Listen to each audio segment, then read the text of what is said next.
Welcome to Life Mastery for Women, where I help you decode the struggles in your life in the areas of health, wealth, relationships, and spirituality with mind mastery, emotional management, and meditation. Welcome to today's podcast.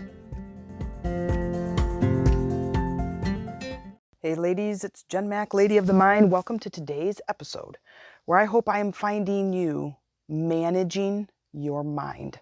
If you're not managing your mind, then it is my intention that in today's episode, I give you just one nugget of inspiration towards your transformation. This will be one of the hardest, if not the hardest thing you've ever done.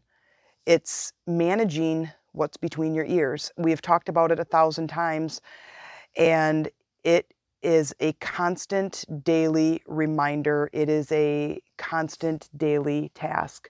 But your life progresses at lightning speed. You find yourself feeling more at peace, more at ease, and ultimately happier because you can manage how you respond to things. I think I told you in the last couple of episodes, I joined a new coaching program for my own business, a new business coaching program. And I'm constantly learning and constantly trying to move and shake things. However, 90% of the effort that I put into my life and my business and the success I want to obtain, it is managing my mind. And I want you to understand something. There are two parts to you. Well, there's several parts to you, but as it relates to your mind, you are not your mind. Your mind is a survival mechanism that is to help you to stay alive, period. So everything that is new and different and challenging, your mind does not want to go up against because it is 1,000,000 years old. And 1,000,000 years ago, if humans were even on this planet, I'm going to exaggerate because I don't know all the science behind it, but I want you to understand this point, is we went and did anything different back then, hundreds or thousands of years ago. If the human race went and did anything different, there's a chance that you could die. And your brain is basically this safety measure that is programmed to keep you alive. You didn't leave the village. You did what the village told you to do. You did what the other villagers did. And even to this day, we still see people that just swim along like salmon and continue to move along this destination because that's what everybody is doing. Well, if you want to shift and change things in your life, managing your mind is of utmost importance. Is it hard? Yes, it's very hard because you're going against this innate part of you that is destined to keep you safe, which is great. Thank you. But I don't get chased by tigers anymore, and I don't hunt my own food, and I can live outside of the village that I was born into. I can move outside of that space, and I can think differently and do things differently. It is not accustomed and programmed to this technological age, but try it. Try to challenge your mind and do something that is scary. Your mind will stop you at every single turn. You will have new thoughts that come in that will prevent you, that will create fear, overwhelm, chaos, anger, any of those negative emotions to prevent you from moving. Please don't go in that direction. There's a possibility you could die. So what do? I want to give you a couple of tools to help you. One of the things that I learned a long time ago, this was probably early 2000s, so 22 years ago, I was working at the school and we had these week-long trainings about building relationships. And I was a young, energetic parapro. I basically was a sort of a teacher's aide, except I wasn't assigned to just one classroom. And I could get called into the office to basically do anything that anybody wanted me to do. Go take these letters to the post office, go out onto the playground and watch this group of kids, go over here and do this thing and go into this classroom, whatever. It was all kinds of things. Anyway, we had this training at the beginning of the school year, and it was my first experience with this kind of personal development training, like being a part of this training with homework and exercises and handouts and whatever. And it was kind of fun. But it was the transformational change that I needed because it was this one sentence. I remember as if it was yesterday. I was sitting and they had all these tables and chairs set up, and I was sitting in the back row. And I was sitting with some other teacher friends of mine, and I was leaning on the back two legs of of the chair, and I had my feet just lightly touching the table underneath because I was like balancing on the back two legs of this chair while we're listening to this trainer. And the one thing that she said as I was sitting back, leaning on the back of my chair, she said, "You have control. You have a choice of how you choose to feel things. You can control your emotional state." And my eyes got about as big as saucers, and I went down on all four legs of the chair, and I looked around to see if anybody in the entire gymnasium with all these 100 teachers, that I'm like, did anybody just hear this huge epiphany? Like, is anybody else hearing what she just said? And as we went through this training, that stuck in my head. And as I went through the rest of the week, the one thing I changed is I'm like, wait a minute, I don't have to feel this particular emotion when this said thing happens. When my car breaks down, when she's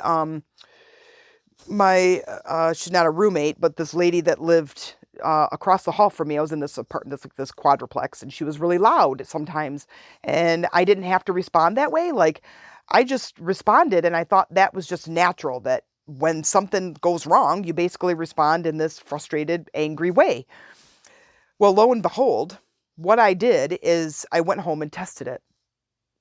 And it was one of the biggest eye-opening things for me. And I want to encourage you to take a piece of this and test it yourself. This is what began my 20-some year of my wake-up process. And I was already kind of beginning back in 94, no, it was 96, when I got that book and I was in that terrible relationship, and I realized that I can have something that I want, that I just have to change the person, the way that I think, that then changes my emotional state, that allows me to receive good things in my life.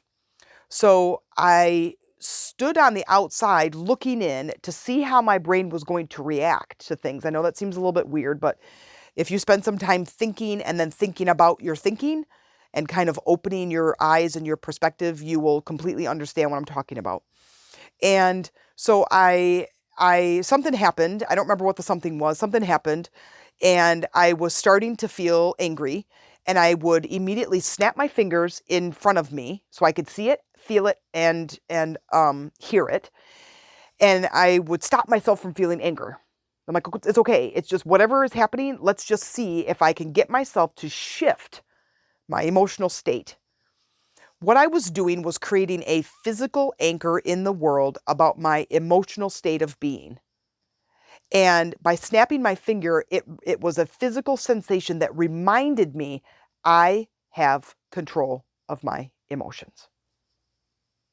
And when I did that, I immediately could shift out of anger and back into at least a neutral emotion.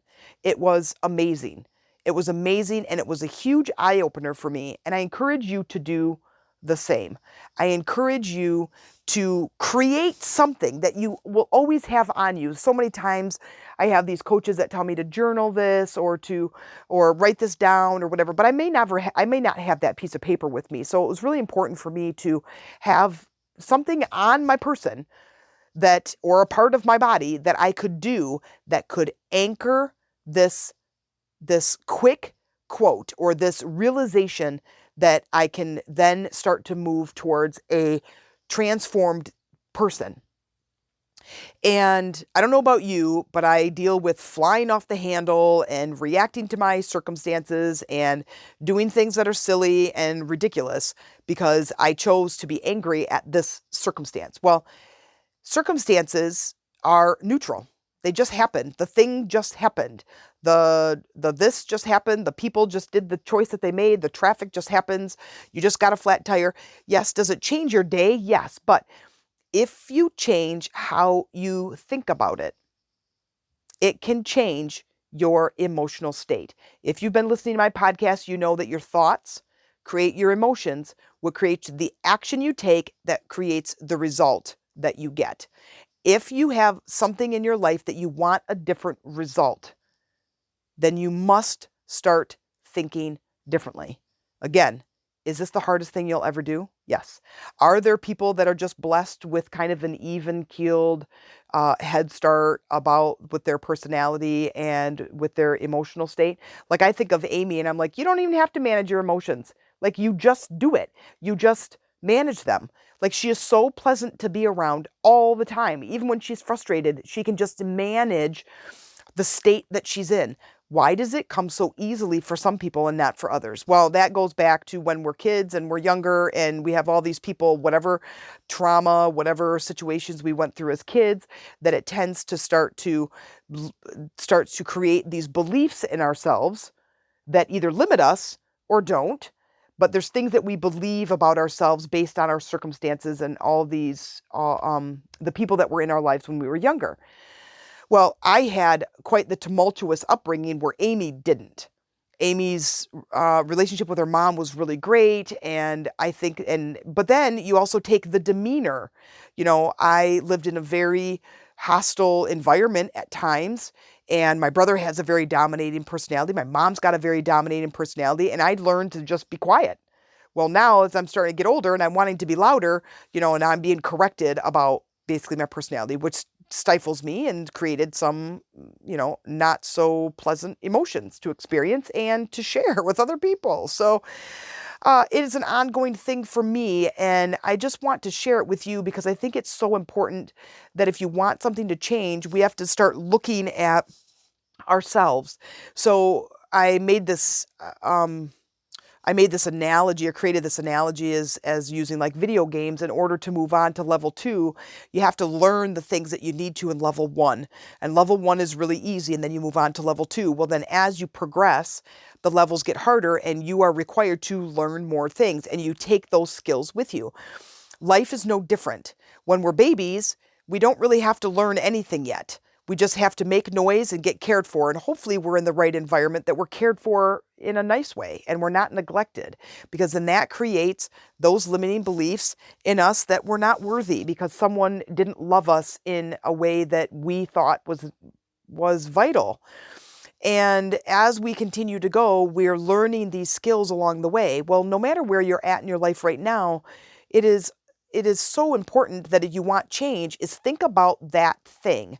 Think about the thing that you want, and then ask yourself, who do I have to become to allow this into my life? I want to move from level 33 to level 34, and 34 has this stuff in it, has this great relationship, has this new job or this more money or this new house. Then you have to think, where am I at in level 33 that I'm not learning, that I need to learn to get to level 34? And then sit back and see those changes start to surface. I need to change my mind. I need to work with what I have. What I have right now. I can handle this new thing, but I need to think differently about it. So many times I've worked with clients that have been in not such wonderful relationships, and for whatever reason they want to fix a relationship, or when they leave the relationship, or they want to do something, but they don't actually take action. Well, this is where we have to propel our brains forward and look at the future and say, what do I want out there? What kind of life do I really want?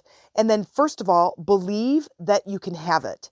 That is the first thing. Otherwise, you're never going to make the change.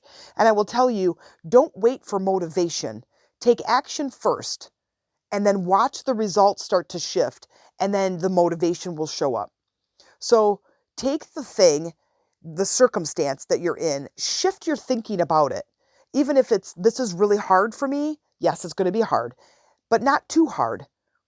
Change the way you think about it. Change the words that you use when you describe it, and see if that doesn't start to shift the emotional state that you feel in.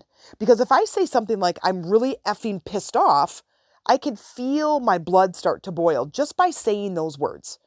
But if I say something like, I'm a little bit frustrated, because remember, the circumstance, even though you want to believe and you want to be justified and validated about why or how you feel about that thing, this is all about you. This is about your health, your well-being, your emotional state, your mind mastery, and then getting the stuff that you want on the other end.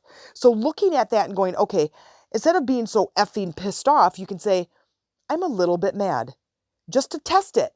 see your emotional state immediately calm down. And then to me, I don't know about you, but I smile right there. So it allows me to calm my emotional state so I can stay in a place of creating instead of reacting. I can stay in a place that has a little bit softer feeling to it instead of me launching into fire-breathing dragon mode. So if I don't move into fire-breathing dragon mode, I can continue to create the life that I want to live. And so when you do that and you see that your emotional state calms down, now here you can start taking action. You can start doing something different. When you start doing something different, that's when you start getting different results. So I'm going to encourage you to write these things down and to journal about it and start to find new words to say when you are in and you're shifting into that high emotional state, that you find fun words to use, like, I'm just a tad bit frustrated. And see if it doesn't shift you, which it will, because your emotional words have a frequency. And when you shift that frequency, you will notice that you start shifting as well. And again, if you need support in this, please reach out. Come over to our Facebook group, Lady Rising on Facebook. Come in through them and answer the member questions. Say you're coming in through the podcast. I would love to be able to support you in this endeavor and to help you begin to master your mind.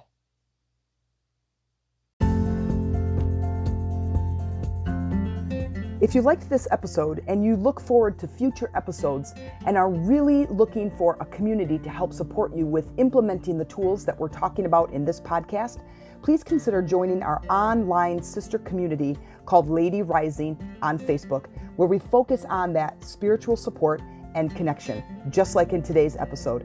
I hope you'll join us. Go to Facebook, type in Lady Rising, and tell me you came in through the podcast.